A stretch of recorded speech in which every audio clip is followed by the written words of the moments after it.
आप सभी लोग प्रतिदिन अखबार पढ़ रहे होंगे और जो भी अपडेट्स आ रहे हैं शिक्षा विभाग से संबंधित, जॉब से संबंधित, वो आपको मिल रहा होगा। पीजीटी को लेकर के कुछ लोग जो है चिंतित हैं, बार बार डेट जो है चेंज हो रहा है। तो विभाग में चाहे जो कुछ चल रहा हो वो इम्पॉर्टेंट नहीं है।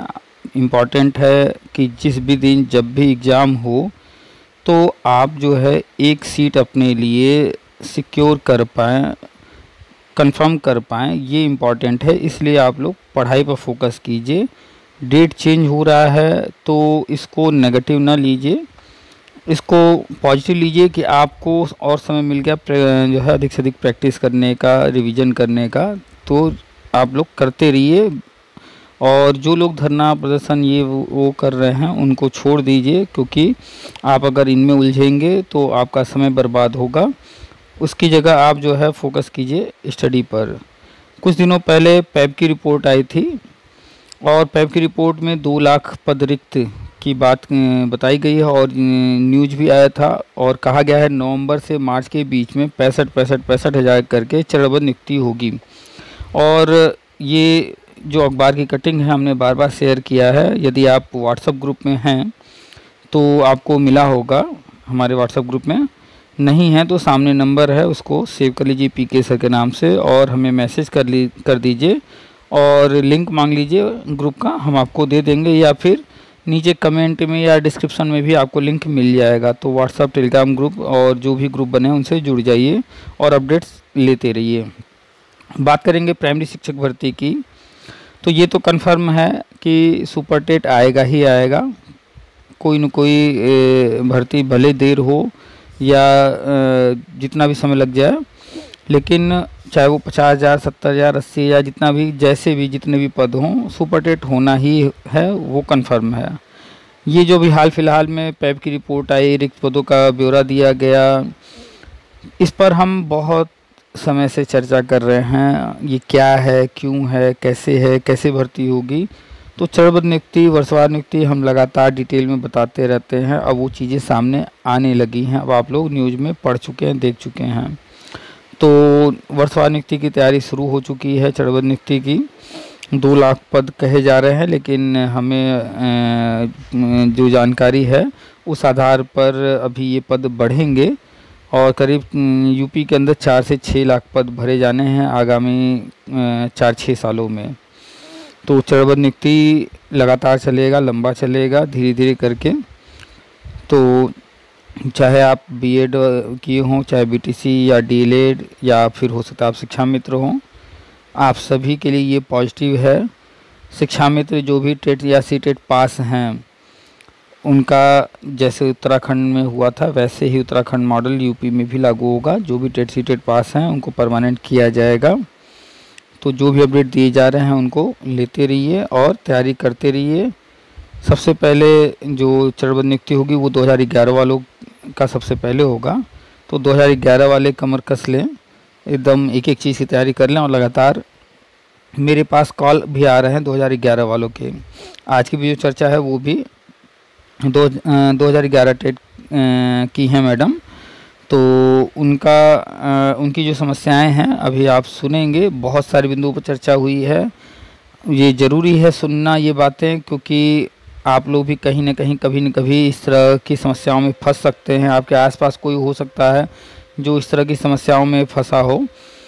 तो सारी गलतियां करके खुद सीखने से बेहतर है कि अन्य किसी ने कोई गलती किया है या अन्य किसी के पास कोई अनुभव है, कोई स्टेज किसी ने पार किया है, तो उनके अनुभव से भी सीखा जाए। तो इसलिए जो डेली अपडेट डाले जाते हैं, जो भी ऑडियो डाले जाते हैं, उनको ध्यान से सुना कीजिए। बीएड वालों की एक चिंता है कि बीएड प्राइमरी में फ़िलहाल वैलिड नहीं है। जो 2018 का एनसीटी का गजट था वो रद्द हो चुका है सुप्रीम कोर्ट से 2023 में। तो चिंता का विषय नहीं है, इस पर भी हम लगातार अपडेट दे रहे हैं कि एनसीटी ने फरवरी 2025 में एनसीटी अधिनियम 2025 का ड्राफ्ट जारी कर दिया था। अब वो लागू होने वाला है। इसको लागू करने के लिए लगातार पिछले कई महीनों से जो है कार्यक्रम आयोजित किए जा रहे हैं और इसकी जानकारी दी जा रही है। आप एनसीटी की वेबसाइट, आप जो है एनसीटी का यूट्यूब, फेसबुक, जहां भी देखेंगे इसका अपडेट आपको मिल जाएगा, सारी जानकारी मिल जाएगी।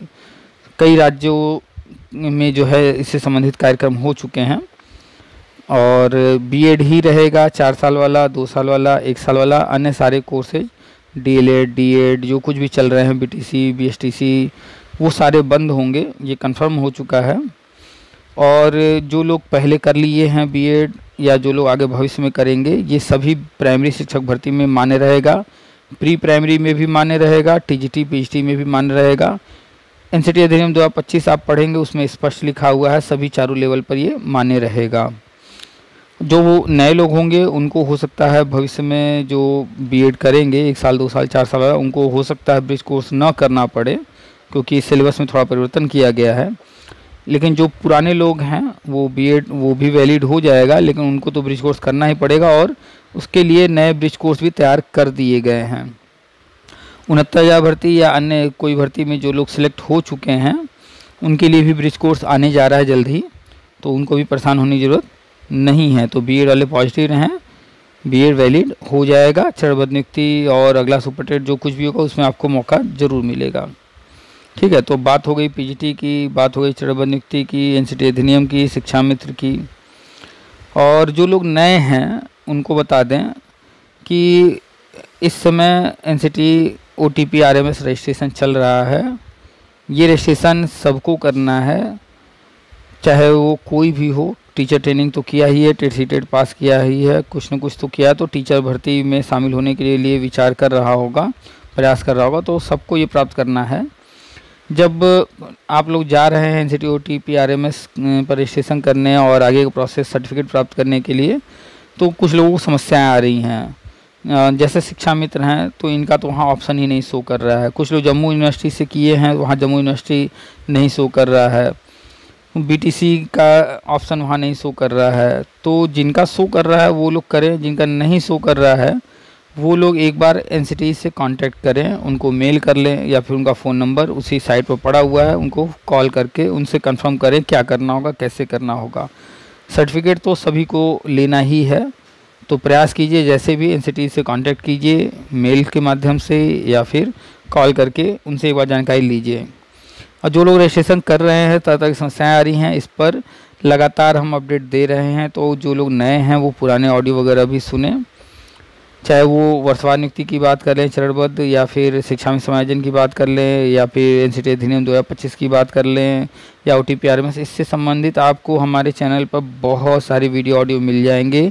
तो आप नए हैं तो पुराने ऑडियो वीडियो भी ज़रूर से देखिए, सुनिए, उसमें बहुत सी जानकारी शेयर की गई है। जब भी आप खाली बैठे रहिए, ध्यान से एक एक करके सुनते जाइए, उससे आपका लाभ ही होगा। और जो लोग नए हैं वो चैनल को सब्सक्राइब जरूर से कर लें, और बगल में बेल है उसको टच करके बेल को ऑल का ऑप्शन सेलेक्ट कर लें, ताकि आपको भी अपडेट मिलता रहे। हम 2016-17 में बता रहे थे टेट सी टेट आजीवन होगा, लोग मान नहीं रहे थे, और फाइनली 2021 में हुआ है। हम लगातार 4-5 साल बताते रहे, कोई मान नहीं रहा था। 2016 से ही हम कहते रहे। मेरे चैनल पर आप जाके देख सकते हैं 2021 में टेट सी टेट आजीवन हुआ है, और मेरा चैनल 2020 में शुरू हुआ है। 2020 के ऑडियो आप सुनेंगे, उसमें भी हमने बताया है, और फेसबुक वगैरह पर तो 2016-17 से ही बता रहे थे। बिल्कुल ऐसे ही एनसीटी अधिनियम के बारे में भी हम लगातार बता रहे थे। जब गजट रद्द हुआ था 2018 का, देखिए अब आ चुका है, अब ये लागू होने वाला है। उम्मीद है कि इस महीने या अगले महीने में जब भी लागू हो जाएगा, बीएड प्राइमरी में वैलिड हो जाएगा।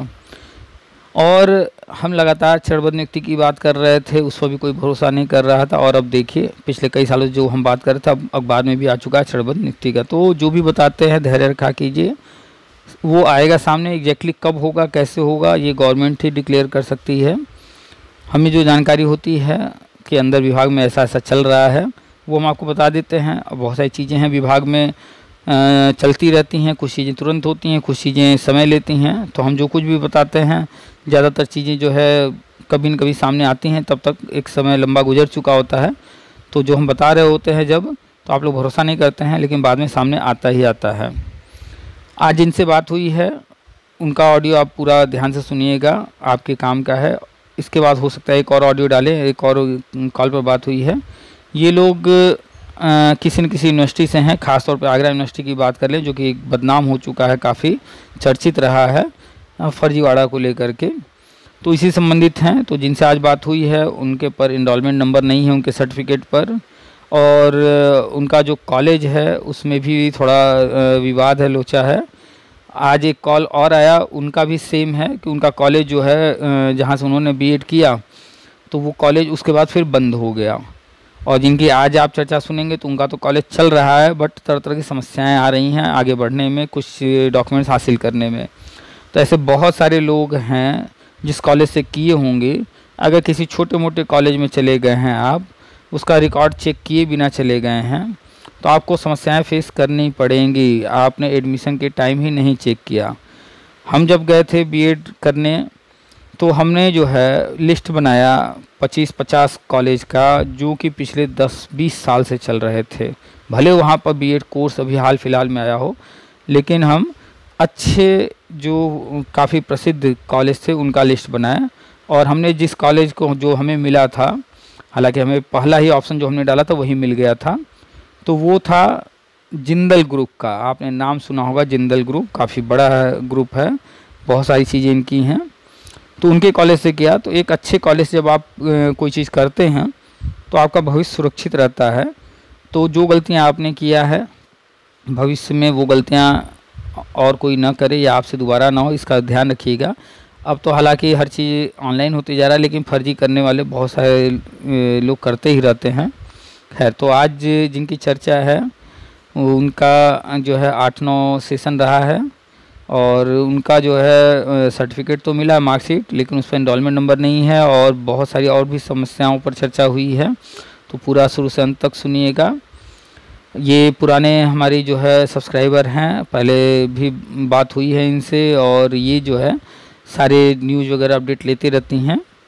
ठीक है। अच्छा, 8-9 सेशन वालों के लिए एक चीज़ बता दें, जब भी आप OTP RMS रजिस्ट्रेशन करेंगे तो आप सेशन 8-9 ही दिखाएंगे। आप सब कुछ 8-9 ही वहाँ शो करेंगे।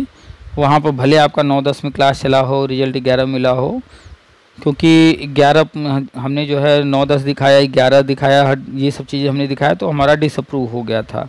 अभी फिर से हमने किया है 8-9 पर, तो अब इस पर आगे बढ़ रहा है, प्रोसेस चल रहा है। तो आपके मार्कशीट पर जो लिखा है उसी को शो कीजिएगा। क्या हुआ था उस वक्त वो चीज़ें छोड़ दीजिएगा। ठीक है। तो आप लोग जो है यूनिवर्सिटी से जहाँ से जो कुछ किए हैं वो सारे डिटेल, वो सारे कागज़ हासिल कर लीजिए। एनसीटी से अप्रूवल का लेटर आप एनसीटी की साइट से भी ले सकते हैं, आप अपने कॉलेज की वेबसाइट से भी ले सकते हैं, और हो सकता है आपका जो यूनिवर्सिटी है उस यूनिवर्सिटी की वेबसाइट पर भी हो जाने पर मिल जाए। कहीं से भी प्रयास कीजिए, ऑनलाइन अवेलेबल है, सारी चीज़ें मिल जाएंगी। अगर नहीं मिल पाती हैं तो आप अपने कॉलेज में मेल के माध्यम से या कॉल के माध्यम से कांटेक्ट कीजिए। वहाँ जो भी प्रिंसिपल, डायरेक्टर, HOD हों उनसे बात कीजिए, उनसे जो है रिक्वेस्ट करके वो चीज़ें व्हाट्सएप पर या मेल पर मांग लीजिए। अगर ये भी नहीं हो पाता है तो फिर लास्ट ऑप्शन है, आपको वहाँ जा कर के ही हासिल करना पड़ेगा। हमने पूरा लिस्ट व्हाट्सएप पर शेयर किया है कि आपको वो फाइल में क्या क्या चीज़ें तैयार रखनी हैं, ताकि जब चरणबद्ध नियुक्ति शुरू हो, शिक्षा में समायोजन शुरू हो, तो उस वक्त आप इन चीज़ों में उलझे ना, इन कागज़ों के कारण आपकी नियुक्ति जो है रुक ना जाए, आप वंचित ना रह जाइए या फिर डिले ना हो जाए। इसलिए अभी से तैयारी ज़रूरी है, क्योंकि ये सारी चीज़ें करना जो है उस वक्त आसान नहीं होगा, उस वक्त भीड़ होगी और टाइम लगेगा काफ़ी। अभी उतनी भीड़ नहीं है, इसलिए अभी सारी चीज़ें कर लीजिए। नवंबर से मार्च के बीच में सारी चीज़ें होंगी, ये याद रखिएगा। तैयारी अभी से शुरू कर दीजिए, क्योंकि लास्ट मोमेंट में आप नहीं कर पाएंगे। OTP RMS में जो है सर्टिफिकेट प्राप्त करने में महीनों लग जा रहे हैं, इसलिए ये ज़रूर अभी से कर लीजिए। बहुत सारे लोग डिग्री हासिल नहीं किए होंगे, जैसे आज जिनसे बात हुई उनकी जो समस्याएं, इस तरह की भी समस्याएं किसी के साथ होंगी, तो इसमें टाइम लगता है। तो ध्यान से सुनिए, सारी बात सुनिए, शुरू से अंत तक सुनिए, कोई पार्ट स्किप मत कीजिएगा। ठीक है। और पुराने ऑडियो वगैरह भी सुनते रहिएगा बीच बीच में, ताकि आपको पुरानी जो जानकारी पहले कभी दी गई है, अब हो सकता है कि आगे फिर कभी आए, लेकिन हो सकता है ना आए, इसलिए पुराने भी सुनिएगा। और जो नए आ रहे हैं ऑडियो जिनसे बात हो रही है वो सब भी सुनते रहिए। चैनल को सब्सक्राइब करना जरूरी है, वो कर लीजिएगा। बेल को टच कर ऑल का ऑप्शन सेलेक्ट कर लीजिएगा। साथ ही व्हाट्सअप ग्रुप से भी जुड़ना जरूरी है, सामने व्हाट्सअप नंबर है, सेव कर लीजिए PK सर के नाम से, हमें व्हाट्सअप करके व्हाट्सअप ग्रुप का लिंक ले लीजिए। व्हाट्सअप ग्रुप से जुड़ जाइए, टेलीग्राम ग्रुप से जुड़ जाइए, यूट्यूब सब्सक्राइब कर लीजिए। हर जगह जुड़ना बहुत ज़रूरी है ताकि आपको अपडेट मिलता रहे। नेताओं से, चंदा चोरों से दूर रहिए, अपडेट लेते रहिए, अखबार डेली पढ़ते रहिए। चलिए सुनाते हैं आपको पूरी बातचीत। और एक बात शेयर ज़रूर कर दीजिएगा वीडियो को, ताकि अन्य लोगों को भी जानकारी मिलती रहे। आप सभी का स्वागत है आपके अपने यूट्यूब चैनल टीपीए वर्ल्ड में। हेलो जी सर, नमस्ते। हाँ जी नमस्ते, कौन? मैं स्मिता बोल रही हूँ, 2011 टेट पास। हाँ बताइए। सर आपके पास समय है थोड़ा सा बात करने का? बताइए। सर मैं थोड़ा सा ये जानना चाह रही थी, जैसे अभी ओटीपी आरएमएस के बारे में जो आप बता रहे थे, तो मेरा जो बीएड है वो 2008 का है। ठीक है। पेपर मेरे 2010 में हुए थे। ठीक है। और 11 में मतलब रिजल्ट आया। हाँ, रिजल्ट आ गया था। मतलब जो वो वैकेंसीज आई थी उसके 15 दिन पहले ही, मतलब फॉर्म भरने के 15 दिन पहले ही। मतलब आपका जो मार्कशीट होगा उस पर 2008-9 सत्र यानी फाइनल रिजल्ट 2009 लिखा होगा। जी हाँ, क्योंकि उस वक्त जो एंट्रेंस एग्जाम हो रहा था वो कंबाइंड हो रहा था पूरे यूपी का। तो सेशन जो था 8-9 का वो सेशन लेट था। जी तो फॉर्म तो आ गए थे 8 में, लेकिन उसमें सारी चीजें होते हुए लेट हो गया। तो क्लास आपके जो चले होंगे वो 9-10 में चले होंगे, और क्लास चलने के बाद एग्जाम वगैरह होने में डिले होने के कारण आपको फाइनल रिजल्ट 11 में मिला होगा। जी सर। हाँ, सेम हमारा भी सत्र रहा है 8 का, और सेम आप ही की तरह हमारा मेरठ यूनिवर्सिटी रहा है। तो वही 9-10 में क्लास चला है, फाइनल एग्जाम वगैरह 11 में हुए हैं, और 11 का मार्कशीट हमारे पास है। तो मार्कशीट पर ऊपर जो लिखा होगा वो आपका भी जो है फाइनल 2009 लिखा होगा, लेकिन नीचे जो डेट डाला गया होगा 2011 का डाला गया होगा। जी हाँ, तो सेम ऐसा सबके साथ है। तो इसमें आपको कंफ्यूजन हो रहा होगा डेट को लेकर के कि क्या जी सर, डेट डाले वो वहाँ। मैटर नहीं है, वो मैटर नहीं है। मेरा हाँ। थोड़ा सा दूसरा मैटर है। मैं ये जैसे मैंने किया, उसका हम्म रिजल्ट आ गया, फिर मैं हम्म इन सब में बिजी हो गई, फॉर्म फिल किया, फिर वो वैकेंसी कैंसिल हो गई, फिर दोबारा आई उसमें। तो डिग्री क्योंकि उस समय नहीं आई थी बीएड हम्म मेरी, हम्म फिर मैं 13 में गई हूँ डिग्री लेने के लिए। मेरा हम्म। आगरा यूनिवर्सिटी है। अच्छा ठीक है। हाँ, तो मैं 13 में गई। तो 13 में जब मैं कॉलेज गई जहाँ से मैंने किया, हम्म तो पहले तो मैं यूनिवर्सिटी गई, मैंने पूछा तो बोले आप उसी कॉलेज में जाइए जहाँ से आपने किया है, आपको वहाँ से ही डिटेल्स मिल जाएंगी। मैं वहाँ गई तो वहाँ पर मुझसे कहा गया कि यहाँ पे अब मैनेजमेंट चेंज हो गया है, और हमारा जो भी मैटर है वो सारा कुछ कोर्ट में है। और आप जो है, मैंने सारे पेपर जो सबमिट यूनिवर्सिटी में कर दिए हैं, आप यूनिवर्सिटी से पता करिए। तो मैं फिर से यूनिवर्सिटी गई, फिर मैंने पता किया। तो वहां पर मुझे कोई भी मतलब ऐसा शख्स नहीं मिला चपरासी से लेके ऊपर तक कि कोई मतलब बता सके उस चीज के बारे में। आपने बताया कि आपने जब कॉलेज से संपर्क किया तो उन्होंने कहा मैनेजमेंट चेंज हो गया है। जी। तो इसका क्या असर हुआ? मतलब वहां पर अब ये पढ़ाई बंद हो गई या सिर्फ स्टाफ चेंज हुआ था? मैनेजमेंट चेंज हुआ था, ना पढ़ाई बंद हुई थी ना कुछ भी चेंज, कुछ मतलब मतलब पढ़ाई वहाँ से अभी रिलेटेड भी कुछ नहीं, मतलब मैनेजमेंट ही चेंज हुआ था। कुछ उनका इशू रहा होगा, मुझे इन 2 सालों में पता नहीं चला होगा, क्योंकि दूरी बहुत है। मैं यहाँ शाहजहांपुर में हूँ। और मैनेजमेंट चेंज तो को हम क्या समझें कि वहां यही मैं पर नहीं समझ पा रही। मतलब पहले कोई और होगा मैनेजमेंट, मतलब जिसका मतलब जो भी मतलब कि वो मालिक होगा या जो होगा। प्राइवेट कॉलेज रहा होगा, कोई और जी चला रहा होगा। हो सकता जी, है कि कुछ दिक्कत हुई हो, परिवार का विभाजन हुआ हो, या हो सकता है कि कुछ भी मैटर उन्होंने रहा किसी और हो, को बेच दिया, इस तरह का कुछ। हाँ, इवन तो कुछ भी हमें बताया नहीं गया, कुछ नहीं, कोई मतलब बात करना तक मुश्किल लोगों को। रुकिए थोड़ा सा। जी तो मैनेजमेंट जो चेंज हुआ, जी तो वो तो सब अलग बात है। मैनेजमेंट चेंज हो ना हो उससे कोई फर्क नहीं पड़ता। मेन वो कॉलेज अभी भी वहाँ है ना, हाँ, अभी भी है, अभी और भी चल रहा अभी है। भी सब कुछ वहाँ चल रहा है। तो जी, कुर्सी पर कोई ना कोई एथराइज पर्सन तो बैठा होगा ना, जो कि उसके बाद रिस्पॉन्सिबल होगा। हाँ, तब मैं चली आई क्योंकि इतनी दूरी थी, तो मुझे वापस भी आना था घर। तो मैं हम्म वापस चली आई। दोबारा जब मैं गई तो जिनके थ्रू मेरा हुआ था एडमिशन, मैं उनको लेके गई। हम्म तो उनको लेके गई तो उनको इसलिए उन्होंने बात थोड़ी सी की, उन्होंने उनसे क्योंकि वो इनकम टैक्स डिपार्टमेंट के हेड थे, तो उनको मना अच्छा। नहीं कर सकते थे, मुझे तो जो भी कह के उन्होंने टाल दिया। हम्म। फिर हम लोग अंदर गए तो उन्होंने बात की कि वो हमारा मैटर कोर्ट में है और हमारे सारे जो पेपर वर्क है वो जो हुआ था जो कुछ भी है वो हमारा सब हमने यूनिवर्सिटी को हैंड ओवर कर दिया है, अब हमसे कोई लेना देना नहीं है, आप वहीं संपर्क करिए। तो उन्होंने कहा कि हमें कुछ तो मतलब आप वो करिए कि मतलब हम तो यहाँ आए हैं, हमें क्या मालूम तुम्हारा मैनेजमेंट चेंज हुआ, कुछ हम लोगों को पता नहीं है। अब हम उधर जा रहे हैं तो आप वो लोग कह रहे हैं इधर जाओ, इधर जा रहे हैं तो उधर के लिए कह रहे हैं। बोले हम आपका कुछ भी नहीं कर सकते हैं, आपकी मदद, और आप वहीं जाइए, आपको सब कुछ वहीं से मिलेगा यूनिवर्सिटी से। ठीक है, फिर आगे क्या हुआ? फिर उस दिन भी हम लोग वापस चले आए। तो फिर हमने आपका एक वीडियो था उसमें कहा था कि जब कहीं से कोई नॉलेज ना मिले तो आप आईटीआर डालिए, हम्म। तो उससे कुछ मिलेगा। तो फिर आईटीआर आईटीआर नहीं होता, आरटीआई, राइट टू इंफॉर्मेशन। जी सर। आईटीआर जो होता है वो इनकम टैक्स के हाँ, वो लिए हेल्प इनकम टैक्स करते हैं। वाला होता है वो मेरे दिमाग में वही घूमता है, मेरे हस्बैंड वो करते रहते हैं। अच्छा। तो फिर मैंने वो डाला। हम्म। तो उसमें मैं आपको भी एक पिक्चर दे रही हूँ, उसमें लिख के जो आया है हम्म। वो भी मैंने काफी पहले किया था।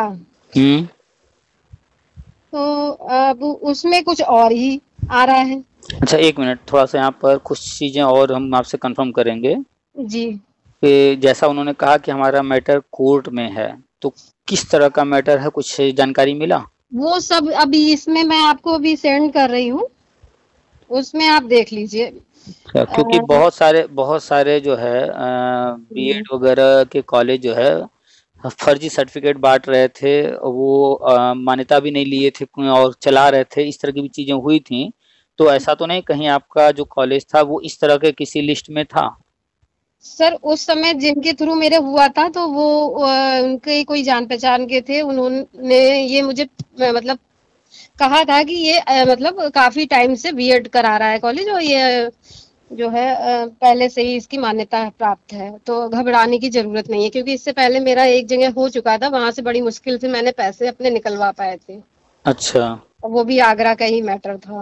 अच्छा, तो आगरा में ही ज्यादातर विवाद हुए थे और अभी भी विवादित है आगरा का बहुत सारा सर कॉलेज। बहुत गंदी आगरा यूनिवर्सिटी है, मैं बता यूनिवर्सिटी, नहीं हाँ। सकती। बहुत गंदी यूनिवर्सिटी, इतनी गंदी मैंने यूनिवर्सिटी नहीं देखी। और तो वो कुछ मेरा आपने लक था आपने जो ऐसा कि मैं मेरा काउंसलिंग में आ गया, लेकिन पापा का कुछ सोचना ही था कि नहीं अब तुम वहीं से कर लो, वहीं से कर लो। हम्म।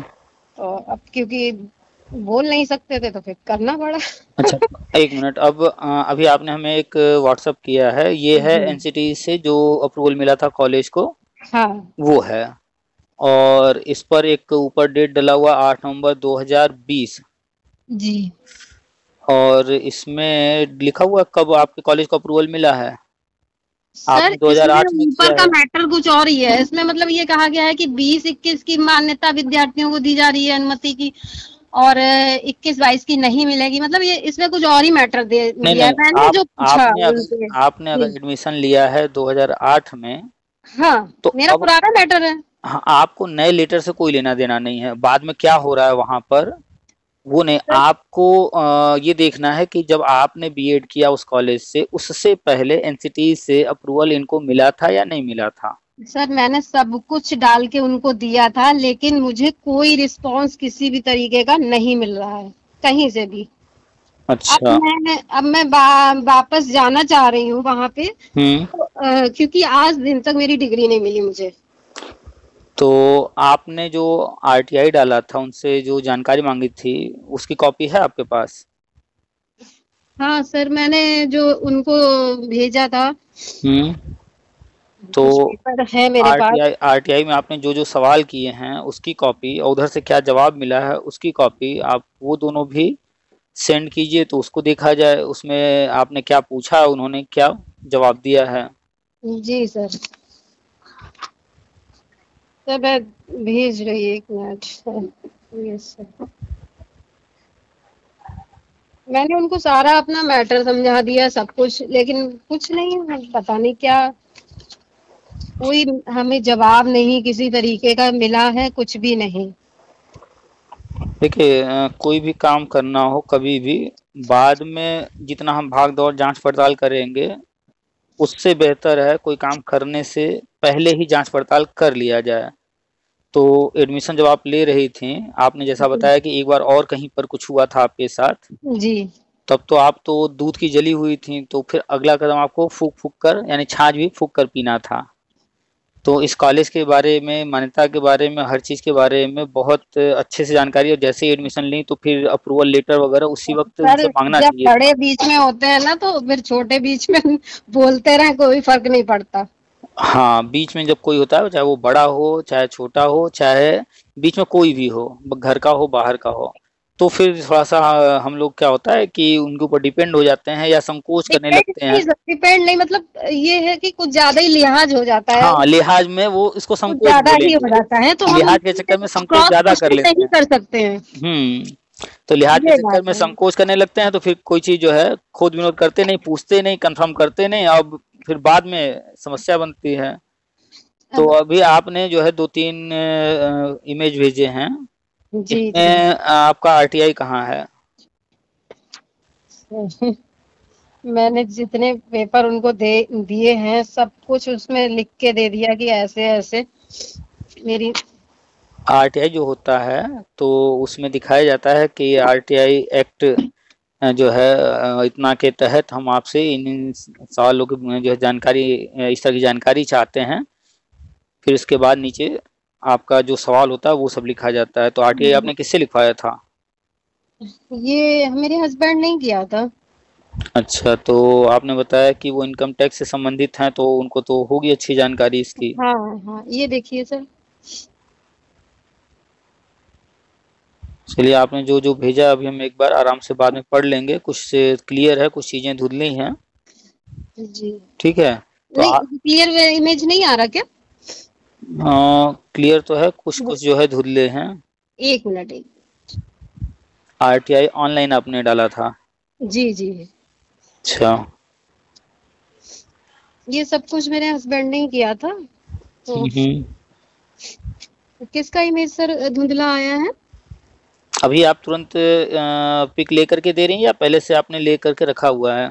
सर मैं अभी लेके दे रही हूँ तो आपको आप तो। बात करते करते जब भी लेंगी, तो दो तरफा आपका ध्यान है, तो कुछ चीजें क्लियर आएंगी, कुछ नहीं। बाद में आराम से जो है एक पीडीएफ बना करके हमको सारी चीजें अलग से भेजिएगा, पीडीएफ बना करके सीक्वेंस में। ऐसे तो कुछ चीजें क्लियर आ रही हैं, कुछ नहीं, और अभी आप भेजी जा रही हैं, कई सारे सर ईमेल हो बस गए। इतने ही पेपर थे जो मैंने आपको भेजे हैं ना। ठीक है। तो है ना? आपने आरटीआई दाखिल किया, तो उन्होंने जो जवाब दिया, तो कोई वो जवाब ही नहीं आया सर, कुछ भी नहीं आया। आज तक जवाब नहीं आया? नहीं सर। अच्छा, तो ये आरटीआई आपने किसको भेजा था, अपने कॉलेज को हाँ सर। या यूनिवर्सिटी को भेजा था? यहाँ तो दिख रहा है हमें यूनिवर्सिटी को भेजा गया है। वो बार बार यूनिवर्सिटी को ही भेज रहे थे, अब कुछ समझ में ही नहीं आ रहा था कि हम किसे भेजें ये आईटीआर आरटीआई। अच्छा, आपके जी। पास बीएड। भीमराव अंबेडकर यूनिवर्सिटी आगरा। अच्छा, आपने जब बीएड किया वहां से, तो जी आप वहाँ क्लास रेगुलर अटेंड कर रही थी या नहीं? जी जी। तो पूरे साल आपने क्लास अटेंड किया था? हाँ, सर हमने पूरी साल नहीं किया था, लेकिन हाँ 60% किया था। 60%? तो उन क्योंकि 60। दूरी बहुत थी ना, कभी कभी हमें दिक्कत होती थी घर आने की, तो कुछ चीजों पे फिर हमारी गैप भी हो जाती थी। वैसे हमने पूरा वहां पे अपनी किया था। लाइफ में एक चीज याद कर लीजिए, जब आपके दिमाग में एक्सक्यूज आ रहे हैं, एक्सक्यूजेज, कि जी सर। ये समस्या है, वो समस्या है, अगर मन में 1% भी कहीं समस्या दिख रहा है, ये नहीं कर पाएंगे, उन्हें उस काम को कीजिएगा ही नहीं। या तो कीजिए या तो मत कीजिए, यानी 100% एक तरफा हो जाइए। अच्छा। लाइफ में कोई काम करना हो, उसको 100% दीजिए, या फिर 100% उससे पीछे हट जाइए। अगर आप 100% नहीं दे पा रही हैं और उस काम को करेंगी, तो समस्याएं उठानी ही पड़ेंगी, उसका रिजल्ट आपको परफेक्ट नहीं मिलेगा। जी तो या तो आपको करना था बीएड, या तो नहीं करना था। करना था तो आप 60% नहीं, सब कुछ 100% में कंप्लीट करती, थोड़ा बहुत 19-20 थोड़ा बहुत मैनेज करती, लेकिन आप कह रहे हैं 60%, उससे नहीं होता है। आपको रेगुलर क्लास करना चाहिए। बहुत सारे लोग जो है डिग्री लेकर के बैठे हुए ऐसी हैं। उस समय कंडीशन थी कि कर नहीं पा रही थी, तो वो तो पर्सनल हमने दूसरा भी ऑप्शन दिया जी है, फिर जी उस जी कंडीशन में 100% बैक हो जाइए, छोड़ दीजिए उस चीज को, कीजिए ही मत, क्योंकि जी। जो मझधार में रहता है ना, या तो नदी के उस पार रहिए या तो नदी के इस पार, तब आप सुरक्षित रहेंगे। कोई मेरा डिसीजन नहीं था उस समय, कोई भी मेरा डिसीजन नहीं था।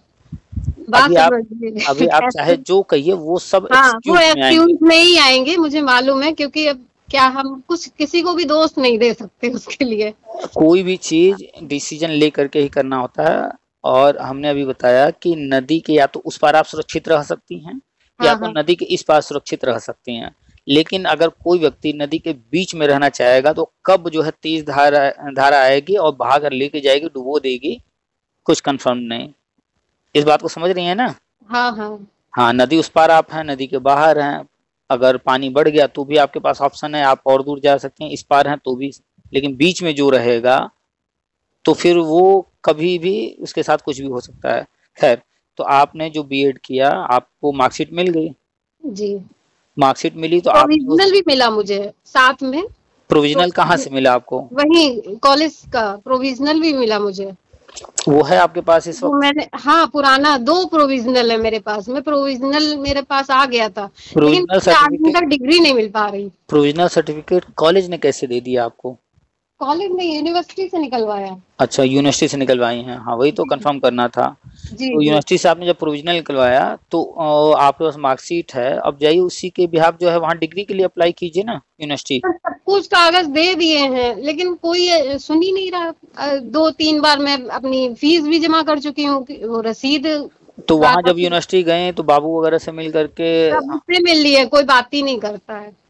अभी जब उसमें मेरा नामांकन वो भी नहीं है, तो जब मैंने अभी एक लोग से कांटेक्ट किया तो उन्होंने मेरे कुछ पेपर आगे बढ़ाए होंगे, तो हम्म ऑफिस से फोन आता है मेरे पास कि आपकी ये डिटेल चाहिए, तो मैंने उनको दी।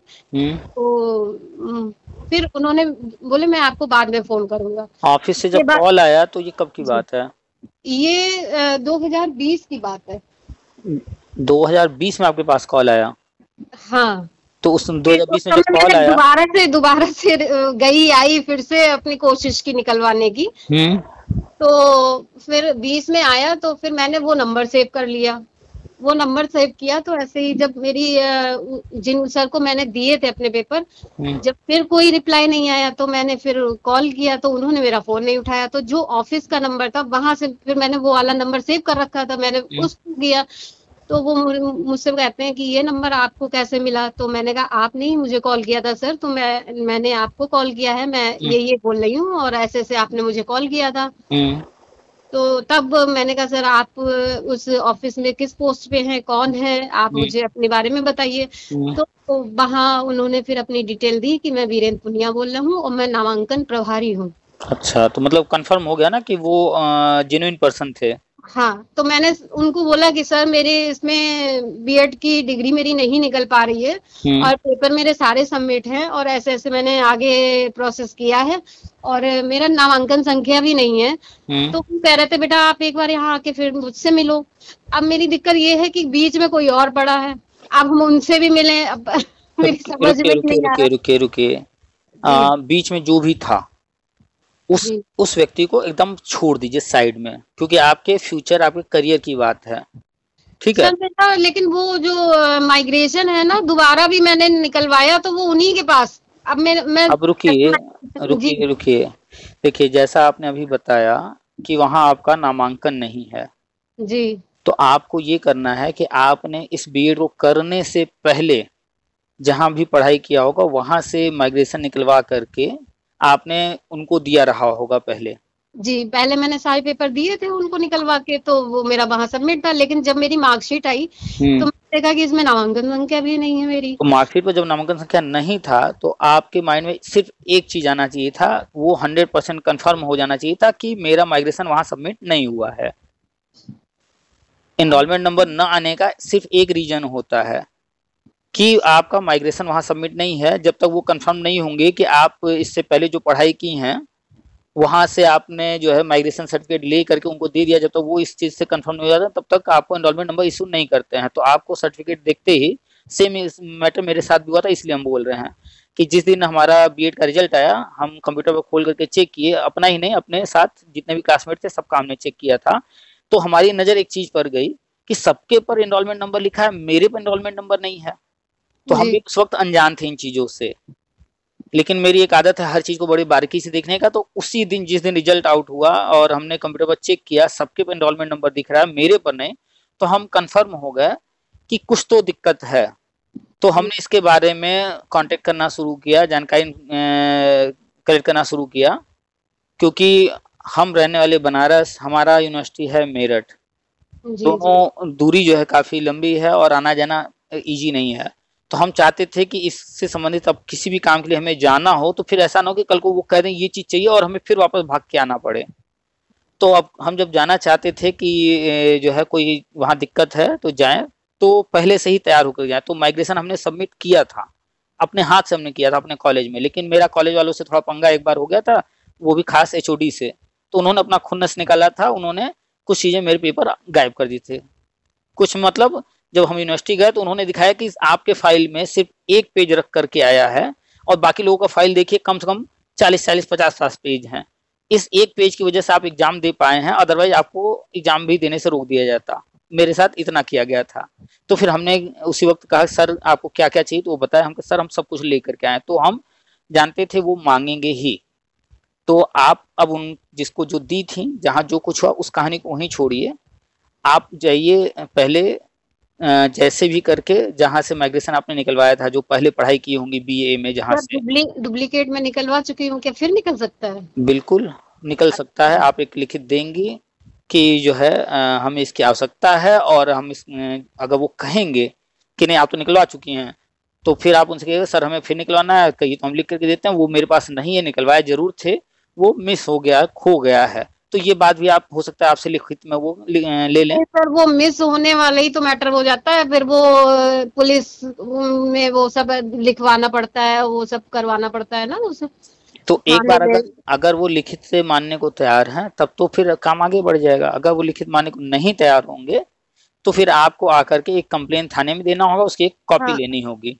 नहीं वो सब वो तो खैर हो जाता है, वो उसमें खैर दिक्कत नहीं है। जो अगर बाहर बैठते हैं लोग जो प्रिंट निकालते हैं उसका ये सब लिखवाते हैं, तो वो एक कॉक करके एक चलती है साइड पुलिस की, उससे सब ऑनलाइन हो जाता है सब कुछ। तो आप एक काम कीजिए, एक कंप्लेन दर्ज कीजिए, उसकी कॉपी लीजिए, फिर उस कॉपी के बिहाफ जो है आप जाइए माइग्रेशन निकलवाइए, जहाँ से भी आपने बीए में जो कुछ किया होगा, फिर वहां से माइग्रेशन ले करके और अन्य सारे डॉक्यूमेंट जैसे मार्कशीट हुआ, आपने इसके पहले प्रोविजनल लिया है, ये सारी चीजें ओरिजिनल लेकर के आप यूनिवर्सिटी फिर जाइए, वहां संपर्क कीजिए, उनको जो जो चीज चाहिए आप वहां पर दीजिए। हो सकता है वो आपको आपके कॉलेज भी भेजें कि वहां से ऐसा कुछ लिखवा कर लाइए। तो आपके कॉलेज में अगर पॉसिबिलिटीज है कि वहां लिख कर देने को तैयार हैं तो वो करा लीजिएगा। अगर नहीं ये पॉसिबिलिटीज है तो उनको ये भी बताइएगा कि सर ऐसा ऐसा है, फिर वो रास्ता बताएंगे जैसे जैसे आपको वो करना पड़ेगा। क्योंकि हम भी मेरठ जा करके 9-10 दिन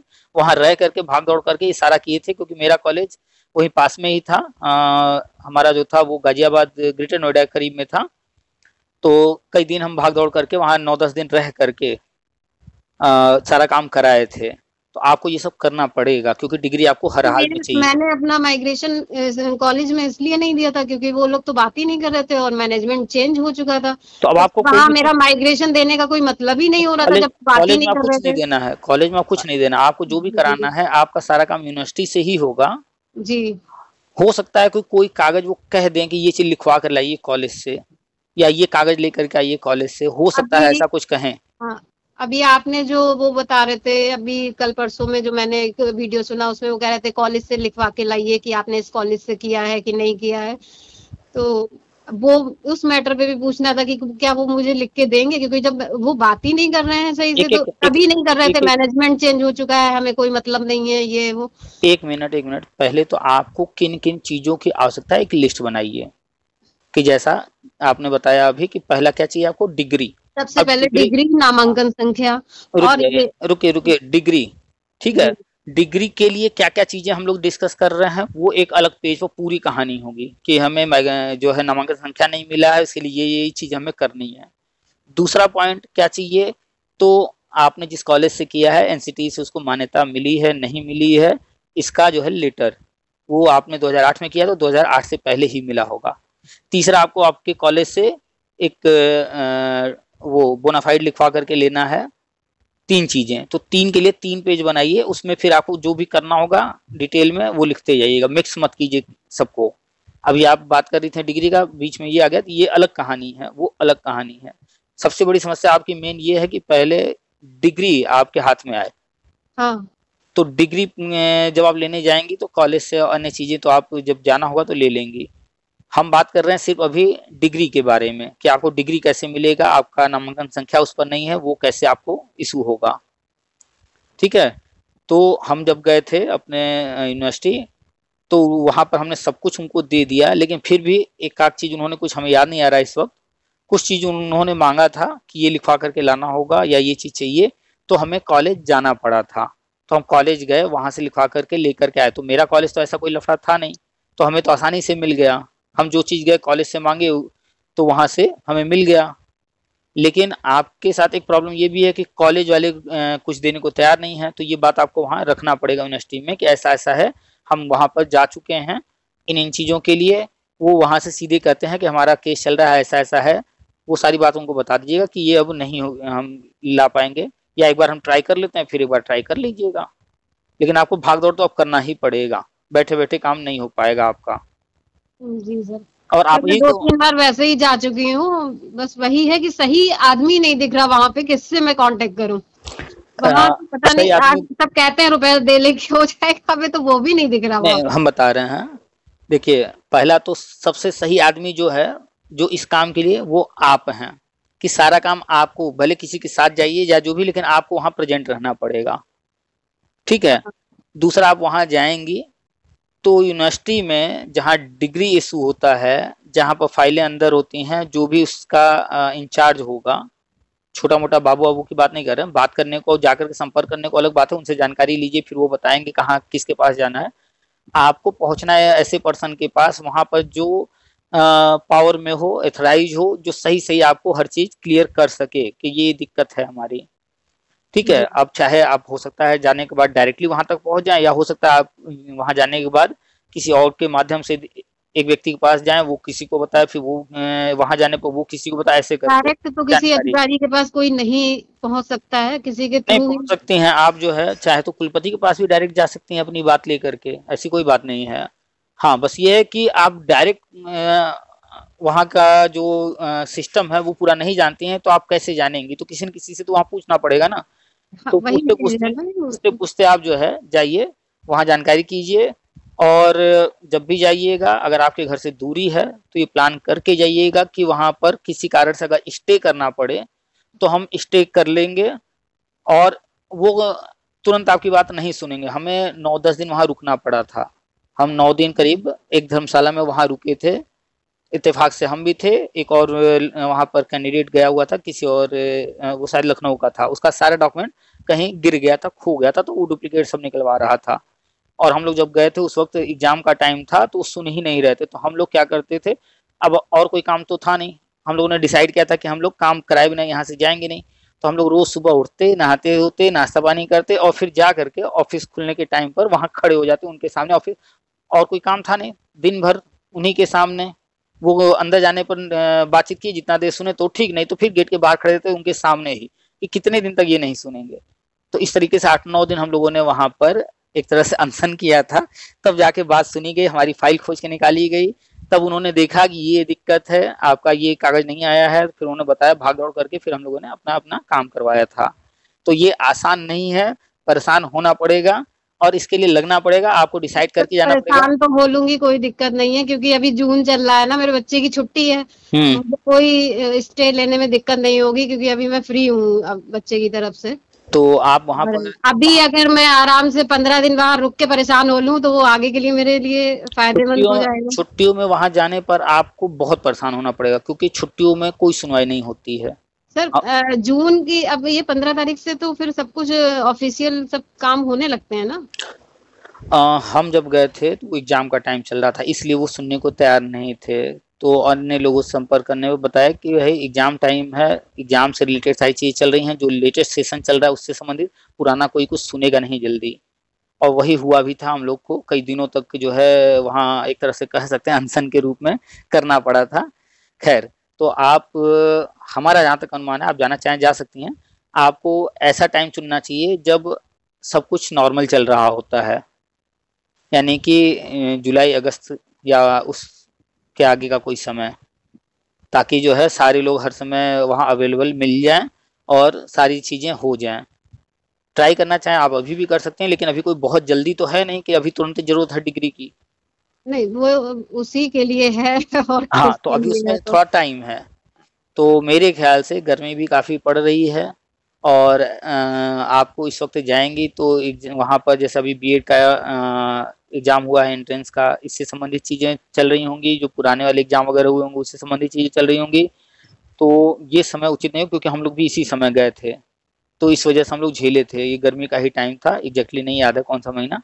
तो सर, आप इस मैटर में कानपुर यूनिवर्सिटी बहुत अच्छी है। नहीं आप कभी भी जाइए, वहाँ हर चीज पर तुरंत एक्शन होता है। नहीं, ऐसा कुछ नहीं है। आपने जैसे कॉल किया है, इस तरह से मेरे पास बराबर कॉल आते रहते हैं। कानपुर का भी हम सब सुन चुके हैं, चर्चा कर सर, चुके हैं, सब वहाँ भी वही ऑनलाइन कहानी हो है। गया है, सब कुछ बहुत अच्छे से होता है। मैं तो वहाँ तो बस तक चलती है कि आप अंदर कहीं भी जा रहे हैं तो वहाँ बस भी चलती है। वो होगा होगा, हर चीज फैसिलिटी अच्छा एकदम हो गया होगा। फ्री सब लेकिन कुछ। आपने जो कहा ऑनलाइन, तो हमने अभी हाल ही में, ज़्यादा नहीं, 1 हफ्ते के अंदर एक मैडम ने कॉल किया, उनको हमने ऑनलाइन वाला बताया था प्रोसेस। तो हमसे पूछ पूछ करके उन्होंने पिछले साल या 2 या 3 साल हो गया, शायद पिछले साल नहीं, 2-3 साल हो गया, उन्होंने ऑनलाइन अप्लाई किया था। आज तक उनको नहीं मिला कुछ भी। सर, उनका कुछ मैटर होगा, लेकिन हमने जो भी पेपर अपना करवाया, हम्म चाहे ऑफलाइन हो या ऑनलाइन हो, क्योंकि शुरू में तो ऑफलाइन था जब मैंने किया था, क्योंकि मेरी बेल्ट वही है कानपुर की। हम्म। तो मेरा तुरंत उसी दिन सारे काम हुए हैं। मेरा मतलब अच्छी अब बात है। थोड़ी बहुत घंटे, 2-4 घंटे तो हर जगह लगेंगे, क्योंकि लाइन होती है हर जगह का हाँ काम होता है। बिल्कुल। हम्म। लेकिन हर काम मेरा उसी दिन हुआ है, चाहे तो मैंने अब उनका, ऑनलाइन किया हो या उन्होंने ऑफलाइन किया हो। उन्होंने ऑनलाइन आवेदन किया, फीस वगैरह भर दिया, जबकि ऑनलाइन का सारा प्रोसेस है, ऐसा नहीं कि नहीं है। उन्होंने उसी प्रोसेस को फॉलो किया, तो कम से कम उसका एक रिप्लाई आना चाहिए ना, देर सवेर ही सही, कि इस कारण से रिजेक्ट किया जाता है, इस कारण से पेंडिंग है, कुछ तो रिप्लाई मिलना चाहिए ना कि क्या कारण है। पता नहीं सर, उनका मुझे पता नहीं, लेकिन इतनी पुराने पुराने लोगों का सब हम्म, कुछ उन्होंने ऑनलाइन डाल रखा है वेबसाइट पे। होना यही आप चाहिए, अच्छी बात अगर ये कर रहे हैं, दे रहे हैं सबको तो।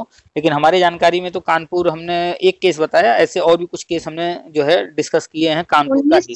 1968 के लोगों तक का उन्होंने सब कुछ ऑनलाइन डाल दिया है। तो ये बहुत अच्छी बात है, ऐसा ही तो करना चाहिए आप सबको। सोचिए कि वो इससे पुरानी तो नहीं होंगी।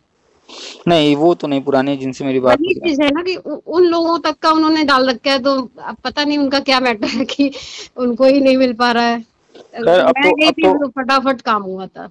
अब तो हर जगह ही हर चीज धीरे धीरे ऑनलाइन हो रहा है। कानपुर क्या, अब हर यूनिवर्सिटी कर रहा है, क्योंकि ऊपर से जो है इन चीजों को जो है प्रेशर डाला जा रहा है करने के लिए, ताकि जो है सुविधाजनक व्यवस्था बनाई जा सके हर जगह।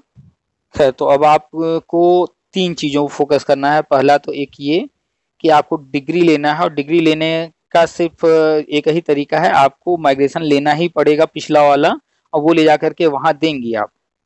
जी। ठीक है। और जब आप वहां से अपना डिग्री लीजिएगा, तो एक काम और कर लीजिएगा। अब आपको उस यूनिवर्सिटी से कुछ और तो पढ़ाई करना नहीं है, वैसे भी आप उस यूनिवर्सिटी के बारे में बुरा ख्याल ही रखती हैं। अरे बहुत सच तो में एक काम बहुत। और कर लीजिएगा कि वहां से डिग्री लेते ही वहां पर तुरंत माइग्रेशन भी इशू वहां से भी करवा लीजिएगा, ताकि भविष्य में कभी भी आपको कहीं कोई कोर्स करना हो, कुछ भी करना हो, फिर वहां चक्कर ना लगाना पड़े कि नहीं वहां से माइग्रेशन की जरूरत है। बात समझ में आएगी नहीं कि हम क्या कहे? हाँ हाँ। हाँ, वहां हमने अपना वहां सब कुछ कंप्लीट करने के बाद फिर हमको अब नहीं आना है हमें, इसलिए हमने वहां से सारे कागज निकलवा लिए माइग्रेशन वगैरह, भैया अब यहाँ से हमें कोई पढ़ाई नहीं करना है इतनी दूर से, अब जो भी करना होगा तो निकलवा लेते हैं, फिर आगे देखेंगे अब। तो वहां से निकलवा लीजिएगा ये भी। तो जो भी आज डिस्कस हो रहा है, इन सारी चीजों को एक पेपर पर लिख लीजिएगा। तो एक हो गया आपका डिग्री। डिग्री के लिए आपको यहाँ से माइग्रेशन और अन्य जो भी चीजें संबंधित होंगी लेकर के जाना होगा, और माइग्रेशन यहाँ से लेने के लिए आप प्रोसेस समझी गई हैं। और जी। वहां से जब डिग्री निकलवाएंगी तो उसी वक्त वहां से एक अपना माइग्रेशन भी वहां से भी निकलवा लेंगी।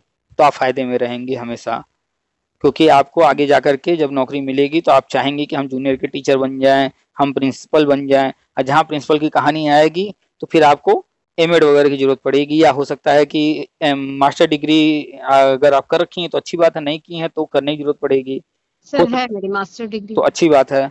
और प्रिंसिपल के लिए अपने आप को सीनियर दिखाने के लिए लोग डबल ट्रिपल तक एमए करते हैं, कोई कोई एजुकेशन से करता है कि थोड़ा सा अपने आप को उसी फील्ड का दिखाने के लिए। तो आने वाले टाइम में आपको हो सकता है एमएड करना पड़े, हो सकता है आपको कोई मास्टर डिग्री एक आध और करना पड़े, फिर आपको माइग्रेशन की जरूरत पड़ेगी। और आपका जो नियरेस्ट यूनिवर्सिटी है, आप बता रही हैं कानपुर, आपका वो फेवरेट भी है, तो आप कानपुर से ही करना चाहेंगी, तो फिर आपको दौड़ना पड़ जाएगा माइग्रेशन के नॉलेज लिए। हो चारों तरफ की तो वो वहाँ आसानी रहती है ना काम करने में। हाँ बिल्कुल, तो आप वहां से माइग्रेशन भी निकलवा लीजिएगा। और जब आप यूनिवर्सिटी जा रही हैं तो अगर किसी कारण से आपको कॉलेज जाना पड़ गया तो उस कॉलेज से एनसीटी वाला लेटर जा करके बाय हैंड मांगने की कोशिश कीजिएगा, ठीक है, और करेक्टर सर्टिफिकेट या बोनाफाइड वहां से बनवा लीजिएगा। जी सर। और कहीं कुछ? नहीं सर, बस यही है कि कैसे हमारा मतलब कोई और रास्ता ही नहीं समझ में आ रहा है, यही मैं सोच रही कि एक बार जाऊं उनसे कहूं कि सर प्लीज मेरा दे दीजिए, क्यों इतना हमें परेशान किया जा रहा है। आपके साथ तो एक और समस्या आ गई है ना, आपका एनरोलमेंट नंबर ही नहीं है। जब तक एनरोलमेंट नंबर नहीं मिलेगा ये सर्टिफिकेट किसी काम का नहीं है आपका। जी जी। आपकी नौकरी सामने से आकर चली जाएगी, आपको नहीं दिया जाएगा नौकरी। अगर गलती से आपको नौकरी दे भी दिया जाएगा तो किसी न किसी स्टेज पर आपको कभी न कभी बाहर कर दिया जाएगा, क्योंकि एनरोलमेंट नंबर नहीं है ना। वो सर्टिफिकेट जब तक एनरोलमेंट नंबर नहीं चढ़ेगा तब तक सिर्फ कागज है, वो डिग्री नहीं माना जाएगा। आप जानती हैं अच्छे से कि हर जगह एनरोलमेंट नंबर होता है, चाहे आपने कहीं से पढ़ाई किया होगा, स्कूल की पढ़ाई किया हो, तो हर जगह से जो है टीसी या माइग्रेशन बनता ही बनता है। तो एक छात्र का चलता है। हाँ, उससे कंफर्म होता है कि हाँ आप जो है पीछे वाले कॉलेज या यूनिवर्सिटी जो कुछ रहा है उसको छोड़ करके तब वहाँ आई हैं। ऐसा नहीं है कि वहाँ डबल डबल आप कर रही हैं। इससे कंफर्म होता है कि आप जो है डबल डिग्रियां तो नहीं ले रही हैं। ऐसा हो कि वहाँ भी आप कर रही हैं, यहाँ भी कर रही हैं, किसी और जगह भी कर रही हैं। तो ये सारी चीजें इसी से कंफर्म होती हैं। तो आपको तो हर हाल में एनरोलमेंट नंबर के लिए परेशान होना ही पड़ेगा, जाना ही पड़ेगा, जितने चक्कर लगाने पड़े। गर्मी ज़्यादा है, फिलहाल अभी मत जाइएगा, गर्मी में दौड़ते दौड़ते परेशान हो जाएंगे। और फिलहाल हमें नहीं लगता है कि इस जो जून चल रहा है, जून में आपकी कहीं वहाँ पर सुनवाई होने की संभावना हो गई तो अच्छी बात है। आप जाइए आराम से, थोड़ा सा एक आध महीना और बिता करके, तो उसके बाद जो है वहाँ पर बाबू हो या जो भी हो, जैसे भी जानकारी करके कहाँ क्या है आप जाकर के सारी चीज़ें कीजिएगा। जहाँ 100 रुपये की जगह 500 भी देना पड़े, खर्चा करके अपना काम करा लीजिएगा। हालांकि ये लीगल नहीं है, गलत है, लेकिन फिर भी हम लोगों को सलाह दे देते हैं। है करे हाँ, क्या, तो जैसे भी करे अपना काम हो। हाँ, हम जिससे भी बात होती है, लेकिन लोगों को ये कहना तो नहीं चाहिए, लेकिन हम सलाह दे देते हैं कि कल को परेशान होने से अच्छा है, ज़्यादा पैसा खर्च होगा, ज़्यादा भाग दौड़ करना पड़े, उससे अच्छा है कि अपना कुछ पैसा और नुकसान कर लिया जाए, कुछ ले दे करके अपना काम कराया जाए। कोई गलत काम करना नहीं है, सही काम कराना है। तो सही काम कराने के लिए भी आजकल देना ही पड़ता है, और दे करके करा लेना अक्लमंदी इसी में है। लेकिन तो हमें उसका कॉलेज का तो सर बिल्कुल पता नहीं, अंदर से ही आ रही है क्योंकि उसी समय वो ऐसे रूडली बात कर रहे थे कि वो हमें कुछ देंगे, करेक्टर सर्टिफिकेट वगैरह कुछ भी। तो आपने जिस वक्त कॉलेज संपर्क किया था वो टाइम बीत चुका है। हो सकता है कि वहाँ उस कुर्सी पर अब कोई और व्यक्ति बैठा हो, वहाँ पर हो सकता है कि कुछ और चीजें चेंज हो गई हो। आप एक बार कॉलेज भी संपर्क करने का प्रयास कीजिए ना इसके लिए। सर पहले मुझे ये मिल जाए, मैं सोच रही डिग्री और नामांकन संख्या, तब मैं कॉलेज जाऊँ। आपने हाल फिलहाल में लास्ट टाइम में कब अपने कॉलेज संपर्क किया? मेरा 23 में। 2023 में आप कॉलेज संपर्क की थी जी। और अभी 25 चल रहा है, तो आप जो है एक बार फिर से कॉलेज संपर्क करके देखिए। हो सकता है कि वहां तक जाऊंगी तो वहां भी चली जाऊंगी, क्या जा रहा है वो तो मतलब। हाँ, वो नहीं, बाई फोन हम बात करने के लिए कह रहे थे कि फ़ोन वगैरह से कांटेक्ट करके देखिए, वहाँ कोई ऐसा पर्सन बातचीत से वो जो ढंग से बात करे, वहाँ प्रिंसिपल या डायरेक्टर या एचओडी जो भी हो, उनसे एक बार बात कीजिए कि सर ऐसी ऐसी समस्याएं हैं मेरे साथ, हमें ये चीज़ों की ज़रूरत है। बात करके देखिए, क्योंकि जब बात करके जाएंगी यूनिवर्सिटी तो आपको भी पता रहेगा कि आप अगर वो कोई चीज़ कह रहे हैं कि कॉलेज से लेकर आइए, तो कॉलेज जाने पर आपका काम होगा या नहीं होगा, ये भी कंफर्म रहेंगी पहले से। अब उस कॉलेज का नंबर निकलवाना पड़ेगा, तो क्या पता चेंज वेंज हो गया हो। सब करना पड़ेगा। आप जो है कॉलेज का नंबर निकालिए, कॉलेज का ईमेल आईडी निकालिए, वहाँ प्रिंसिपल का, एचओडी का, डायरेक्टर का, जो भी होता हो, चाहे एक हो चाहे अन्य हो, इस वक्त जो करंट में है उनके सारे इंफॉर्मेशन निकाल करके संपर्क कीजिए।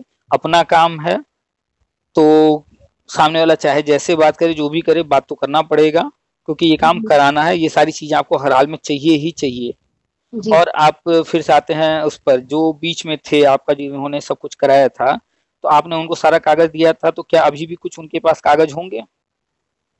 सर उन्होंने, जैसे मैंने जिनको दिया था उनके संपर्क में यूनिवर्सिटी का कोई है, उनको उन्होंने सारे पेपर दिए थे। अच्छा, तो जो बीच में थे वो उन्होंने ये कहा था परीक्षा नीति की बैठक होती है, तो उसमें मैं आपके ये पेपर और ये सब बात रखूंगा, और उसी के अकॉर्डिंग अगर वो लोग चाहेंगे ये तो आपकी डिग्री निकल जाएगी। थोड़ा सा इनका शॉर्ट परिचय दी। ये आपके कोई रिलेटिव हैं या कौन है ये? जो ये हमारे फूफा जी हैं, आगरा में इनकम टैक्स डिपार्टमेंट में थे। मतलब आपके आपके अपने रिलेटिव हैं वो? हाँ, और अच्छा। उनके थ्रू, मतलब वो आगरा में ही थे, हेड थे वहाँ इनकम टैक्स में।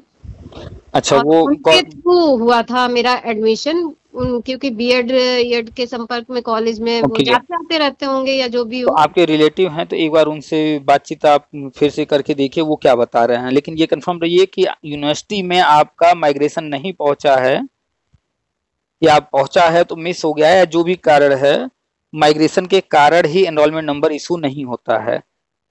ये कंफर्म रहिए कि आपको वहां पर माइग्रेशन देना है। अब या तो फिर से निकलवा कर दीजिए, या हो सकता है कहीं मिस हो गया हो। अभी मैं उनसे कंफर्म करके इसलिए जाऊंगी क्योंकि मैंने जब दोबारा निकलवाया था तो वो यूनिवर्सिटी में किसी के पास उन्होंने पहुंचा दिया था, उनके पास मेरे सारे पेपर पहुंच गए थे। एक बार आप उनसे बात कीजिए, वो क्या बता रहे हैं। हाँ। फिर उसके बाद आगे डिसीजन लीजिए कि क्या क्या करना है। उनसे बात कर लीजिए आप एक बार। वैसे अब आगे कोई भी काम करना हो इस मैटर में आप बात कर लीजिए। कभी भी कहीं भी कोई भी काम हो, ठीक है, आप किसी का सपोर्ट लीजिए, हेल्प लीजिए, लेकिन संकोच मत कीजिए, क्योंकि पैसा आप दे रही हैं। ऐसा नहीं है कि अगले व्यक्ति के होने से आपका पैसा नहीं लग रहा है। फ्यूचर आपका है, करियर आपका है, हर चीज आपका है उस पर डिपेंड। तो आपको हर चीज पर नजर रखना जरूरी है, हर इंफॉर्मेशन लेना, कंफर्म करना जरूरी है कि सही चीजें हो रही हैं कि नहीं हो रही हैं। संकोच में जो है बहुत नुकसान होता है। तो पहला तो ये कि संकोच की भी बात थी उस समय, ये था कि क्योंकि तुरंत पढ़ाई करके ही निकली थी, तो ये था कि बाहर का कोई नॉलेज नहीं था। अब सीधे इधर तो जानती थी कानपुर तक का, आगरा कभी गई नहीं थी, तो वो फर्स्ट टाइम ऐसा था कि मैं उधर गई थी तो कुछ पता भी नहीं था, तो इसलिए और भी नहीं हमने कुछ पता किया। एक चीज बताइए, आपने घंटा घर सुना होगा? हाँ। क्या घंटा घर लखनऊ में है, कानपुर में है? सब जगह होगा। आपने ये सुना है कि घंटा घर, और हम दावे से कह रहे हैं कानपुर में भी होगा, लखनऊ में भी होगा, बनारस में भी मिल जाएगा, इलाहाबाद में भी मिल जाएगा। ठीक है। आपने मॉल सुना होगा? क्या कानपुर में मॉल नहीं है? है। लखनऊ में है, बनारस में है, हर शहर में। कुछ चीजें हर जगह मिलेंगी, गली हर शहर में मिलेगा, सड़क हर शहर में मिलेगा, चौराहे तिराहे हर शहर में, यानी कि हर चीज हर जगह मिलता है। ऐसे ही सारे यूनिवर्सिटी सेम है 100%। बस वहां जाने पर बिल्डिंगें अलग अलग जगह पर बनी होंगी, कुछ अलग तरीके से बनी होंगी, उनका करने का तरीका थोड़ा अलग, लेकिन सब कुछ लगभग 70-80% चीजें सेम मिलती हैं। इस चीज को अपने दिमाग से निकाल दीजिए कि कुछ भी कहीं अलग होता है, कोई अजूबा नहीं है, सब जगह लगभग सब सेम मिलेगा। दिमाग इतना नहीं चलता था ना जितना अब चल रहा है। हाँ, तो अब जान जाइए कि अगर आप मान लीजिए आप कल को ऑस्ट्रेलिया भी पहुंच जाएंगे, वहां भी कोई यूनिवर्सिटी होगा ना, तो लगभग आप देखेंगे जैसे अपने इंडिया में सिस्टम है कॉलेज में, यूनिवर्सिटी में, तो काफी कुछ चीजें सेम वहां भी मिलेंगी, क्योंकि सिस्टम ही इसी तरह का डेवलप किया गया है। हर जगह सेम मिलता है, थोड़ा बहुत जगह के कारण या वहां के काम करने के तरीके के कारण कुछ बनावट के कारण अंतर मिले। आपके जो वीडियो पढ़ते हैं उन्हीं से मिल जाती है, इतनी तो अकल कभी थी ही नहीं। जो वीडियो पढ़ते हैं उनसे ये ऐसे होता है, वैसे होता है। इसीलिए तो जो भी बातचीत होती है वो उठाकर हम डालते रहते हैं, क्योंकि खुद से गलतियां कर करके कोई कितना सीखेगा। दूसरों की गलतियों से भी तो सीखा जाए, दूसरों के जो अनुभव है उनसे भी तो सीखा जाए। इसीलिए ऑडियो हम डाल देते हैं कि उसको सुन करके अगर एक भी व्यक्ति को लाभ मिल रहा है तो हमें लगता है कि मेरा ऑडियो डालना, बातचीत करना, इतना समय देना, ये सब जो है सार्थक हो रहा है।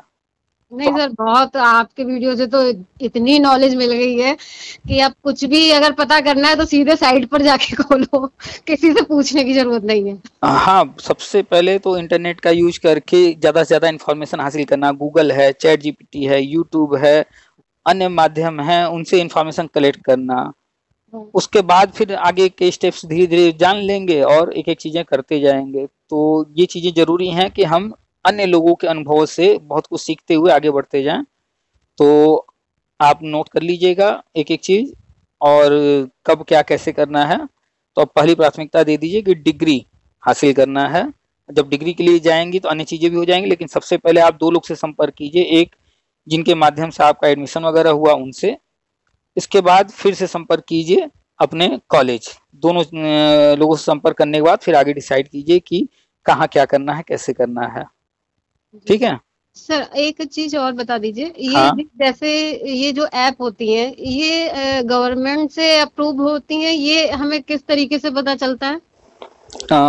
किस तरह के ऐप की बात करें? बहुत सारे ऐप्स आ गए हैं। हाँ, जैसे जो मतलब जो ये दर्शाता है कि मतलब ये गवर्नमेंट से अप्रूव्ड है।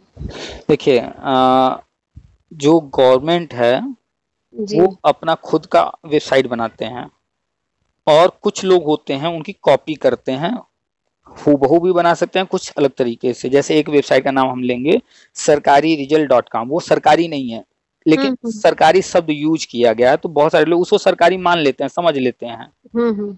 तो वेबसाइट वगैरह, एप्स वगैरह बहुत सारे गवर्नमेंट के भी हैं और बहुत सारे प्राइवेट के भी हैं। आप पर्टिकुलर किसी खास ऐप के बारे में जिस पर आप बात करना चाह रहे हो, नाम बताइए, तो फिर उस पर चर्चा नहीं किया सर, जाए। वो जैसे वो आपका डालते नहीं है शेयर मार्केट वाला, तो उसमें जैसे कभी कोई खोलना हाँ, अब आपने चाहे। जैसे बोला शेयर मार्केट, जी। तो देखिए, गवर्नमेंट सारे काम नहीं करती है। गवर्नमेंट बहुत सारी चीजें प्राइवेट को दे देती है, आप करो, लेकिन कुछ जगहों पर अपना जो है कंट्रोल रखती है कि ये गलत न करने पाए। लेकिन फिर भी जानती हैं, इस दुनिया में तरह तरह के लोग हैं, गलत तो हर जगह होता रहता है, क्योंकि बहुत सारे लोग उल्टा सीधा। बैंकों में देखिए बहुत कुछ हो जाता है, हम्म। जो कि बैंक जो है गवर्नमेंट के थ्रू ही सारी चीजें, लेकिन बहुत सारे बैंकों में चोरी हो जाती है, बहुत सारे बैंकों में फ्रॉड हो जाता है, बहुत कुछ होता रहता है। तो आप जैसे शेयर की बात की हैं, शॉर्ट में बता देते हैं सिर्फ इतना कि गवर्नमेंट ने इसके लिए सेबी को बनाया है। सेबी के अंडर में ही सब कुछ होता है। सेबी ने जो है अब एक एक व्यक्ति को खुद तो वो अकाउंट बना के देगी नहीं, तो वो क्या की कि इसके लिए 2 अथॉरिटी बना दी है, एनएसडीएल और सीडीएसएल। अब ये एनएसडीएल सीडीएसएल एक एक व्यक्ति को खुद अकाउंट खोल करके नहीं देंगे, तो उन्होंने जो है एक ब्रोकर बीच में चूज कर लिया। तो जितने भी हैं, ग्रो हो गया, एंजल वन हो गया, या जितने भी आप नाम जानती हैं, ये सारे ब्रोकर हैं, यानी कि दलाल कह लीजिए। एक मीडिएटर हैं हमारे और ये पूरा जो भी शेयर मार्केट है उनके बीच के, ये हमें एक प्लेटफॉर्म देते हैं। तो ग्रो हुआ, एंजल वन, ये सारे ब्रोकर हैं, ये हमें प्लेटफॉर्म अवेलेबल कराते हैं। अब आप जिस भी ऐप को कंफर्म करना चाहती हैं कि ये कहीं कुछ गलत तो नहीं हो जाएगा, तो आपको चेक करना पड़ेगा कि ये सेबी रजिस्टर्ड है या नहीं है, ये एनएसडीएल या सीडीएसएल में किसी में रजिस्टर्ड है या नहीं है। जो भी आप जानकारी करना चाहते हैं वो सब कंफर्म कीजिए, चेक कीजिए। तो हमने अगर कुछ नाम सजेस्ट किए होंगे या कभी नाम लिए होंगे, जैसे अभी भी हम नाम ले रहे हैं 1-2, तो इनको तो जो है सारे अप्रूवल मिले हुए हैं, इनमें कोई दिक्कत नहीं है। लेकिन फिर भी बहुत सारी चीजें जानकारी करके तब आगे बढ़िएगा, और खुद के नॉलेज पर चीजें करने की कोशिश कीजिएगा। कभी किसी और के कहने मात्र से कोई भी चीज मत कीजिएगा। आपको जब जानकारी हो जाए, हर चीज समझ में आने लगे, तो आप खुद उसका डिसीजन लेकर के तब आगे बढ़िएगा।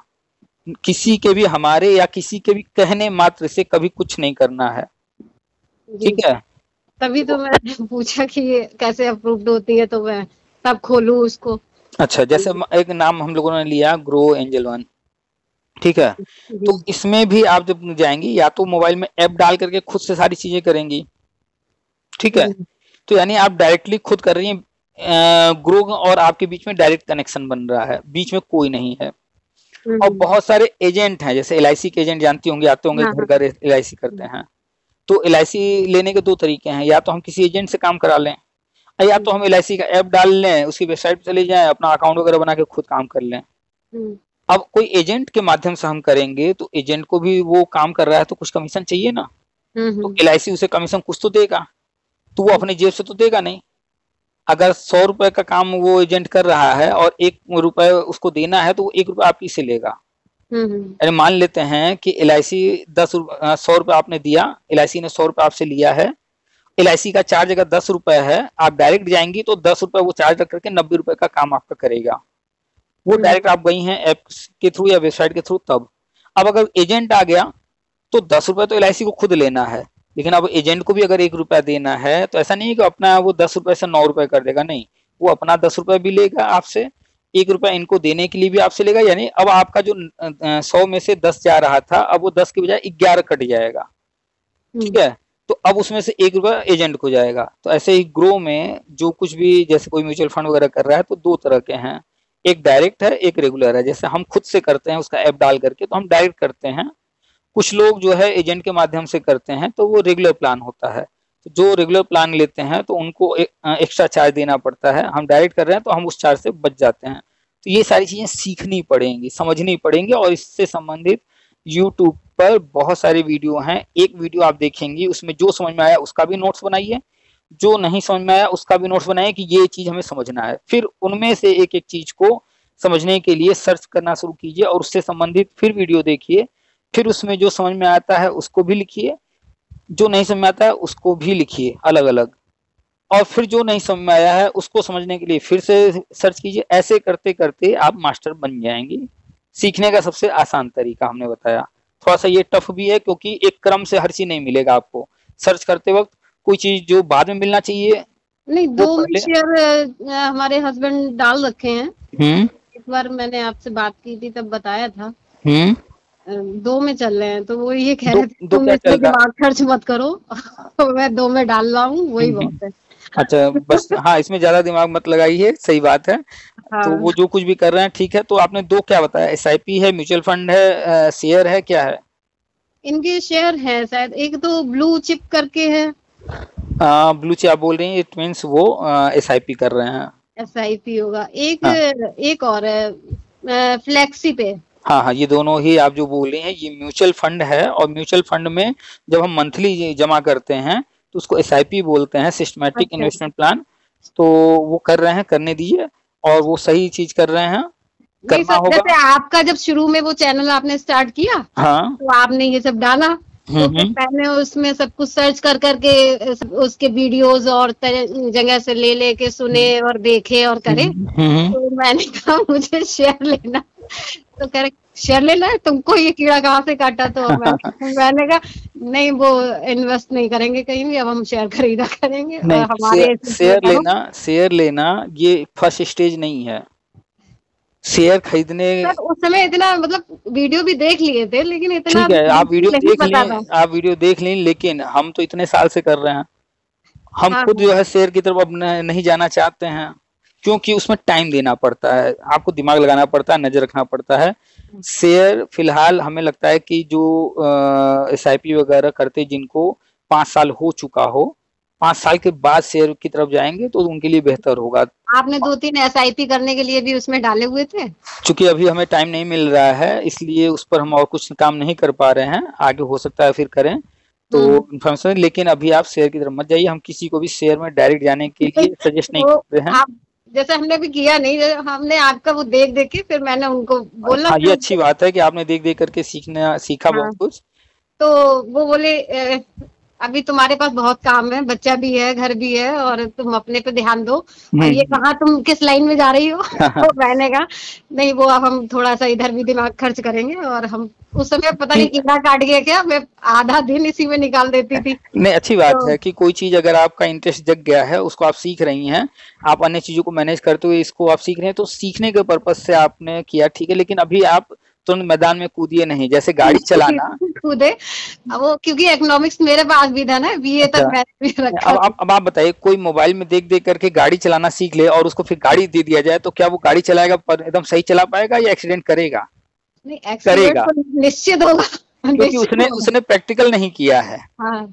तो इसीलिए कोई चीज जो है आपने हमारे माध्यम से सुना या अन्य कहीं से सीखा, जो कुछ भी जैसे भी, वो एक अलग एक्सपीरियंस है, और प्रैक्टिकल करना वो एक अलग चीज है। तो अभी आप डायरेक्टली शेयर में ना जाइए, और जब भी आपको कुछ करना हो तो पहले कमाने लगिएगा, फिर अपने पैसे से थोड़ा थोड़ा कीजिएगा, तो वो सीखने का अनुभव वो ज्यादा अच्छा होगा।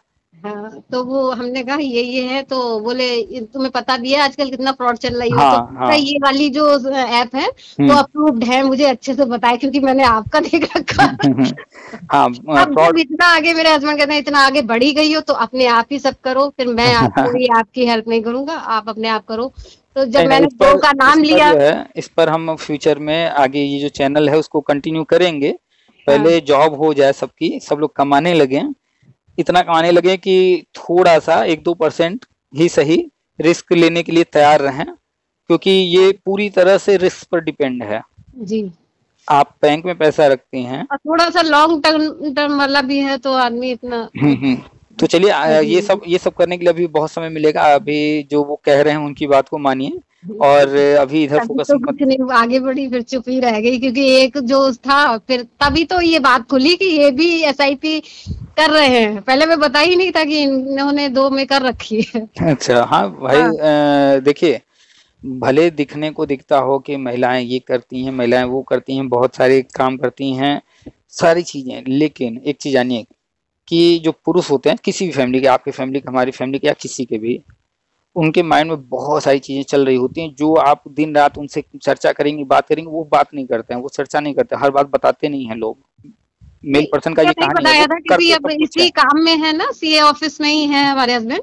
तो और ज्यादा इसके बारे में इंटरेस्टेड है, वो खुद ही पहले से कर रहे होंगे, आपको खुद ही वो सीख लेना हाँ, चाहिए। वो पहले से ही था। तो मैं कहती थी आप क्या तो इनकम टैक्स का है सब कुछ, और आप ये सब हमें बताते नहीं हो, ये करवाते नहीं हो, ये सब ऐसे नहीं। तब तब मुझे बताया कि 2 में मेरी चल रही है, अभी तुम आगे ना बढ़ो, मैं कर रहा हूँ। अच्छा, एक चीज बताइए, जी। आज आज जो है दोपहर का खाना और रात का खाना किसने बनाया? मैंने। आपने। अगर इत्तेफाक से घर में कोई और होता और वो ये आपसे कहता कि आप बैठो आज, मैं बनाऊंगा या बनाऊंगी, कोई भी एनी पर्सन, आपके हो सकता है बहन हो, माँ हो, सास हो, ननद हो, एनी पर्सन कोई भी, अगर ये आपसे कहता कि सुबह तुमने बनाया था, चलो बैठ जाओ, इस टाइम मैं बनाती हूँ, तो आप क्या, आपको अच्छा लगेगा या नहीं? सर बहुत अच्छा लगेगा कि लगेगा। बैठे बैठे मिल रहा है। Exactly exactly। तो कुछ जगहों पर इसी इसी जो अच्छा लगेगा वाला फीलिंग लाइए कि आपको एसआईपी ये वो सब में परेशान होने की जरूरत नहीं है, वो कह रहे हैं ना, वो सब देख लेंगे। इन चीजों हाँ। पर अभी मत जाइए आप। हाँ, सीखने के पर्पज से सीखते रहिए, वो अलग बात है। नहीं, इन सब चीजों की उनको बहुत नॉलेज है क्योंकि वो हाँ, सीए करने तो के लिए ही जब आपको पढ़ाई की पता थी। है, जब आपको पता है वो इनकम टैक्स से संबंधित हैं, उस डिपार्टमेंट में हैं, वो पैसे से, रेवेन्यू से संबंधित चीजें करते रहते हैं, फिर इस चीज पर आपको क्यों टेंशन लेना है? आप तो पैसा कमा कमा के उनको दीजिए, लो भैया मेरा भी मैनेज करो, आपको हम मैनेजर बना दिए, आप कमा कमा कर दीजिए उनको, आप कमाने पे फोकस कीजिए। हाँ हाँ। चलिए, तो हाँ, जो भी हम लोग चर्चा किए हैं अब उस पर लगिए, डिग्री वगैरह और अन्य कागज कलेक्ट करना शुरू कर दीजिए। हम बार बार इसलिए रोज ऑडियो डाल रहे हैं, रोज लोगों को कह रहे हैं, क्योंकि जब चीजें शुरू होंगी ना, उस वक्त फिर अचानक हड़बड़ी में लोग करेंगे, और बहुत सारे लोग देखिएगा ऐसा होगा कि वो सामने से नौकरी जाते हुए देखेंगे, ले नहीं पाएंगे। ओटीपी आरएमएस का जो आप डाल रहे थे उसमें जब काफी टाइम सुन रही हूँ लोगों का लग रहा है, तभी तो मुझे टेंशन हुई इस चीज की कि अब हर कीमत पे दौड़ भाग करके मुझे करना ही है इस महीने। हाँ, ये ओटीपी आरएमएस ये किसी व्यक्ति द्वारा नहीं किया गया, खुद एनसीटी ने किया है, और एनसीटी ने अपने से नहीं किया होगा, ऊपर से उनको जो है कहा गया होगा, तब ये चीज शुरू किए हैं वो। तो इसका तो इम्पोर्टेंस है, इसको सीरियसली अभी भी बहुत सारे लोग नहीं ले रहे हैं, लेकिन ये हर हाल में लेना है। और आपके साथ तो जो भी चीजें नहीं हैं, जो प्रॉब्लम्स हैं, इनको सॉल्व कीजिए। और मेरे ख्याल से जून चल रहा है, तो जून बीत जाने दीजिएगा, जुलाई या अगस्त में प्लान कीजिएगा सारी चीजें, और फिलहाल आप उनसे संपर्क कीजिए जिनके माध्यम से हुआ था, और अपने कॉलेज संपर्क कीजिए अभी। ठीक, चलिए, ठीक है, रखें फिर। ठीक ठीक सर, ठीक, धन्यवाद सर। वेलकम।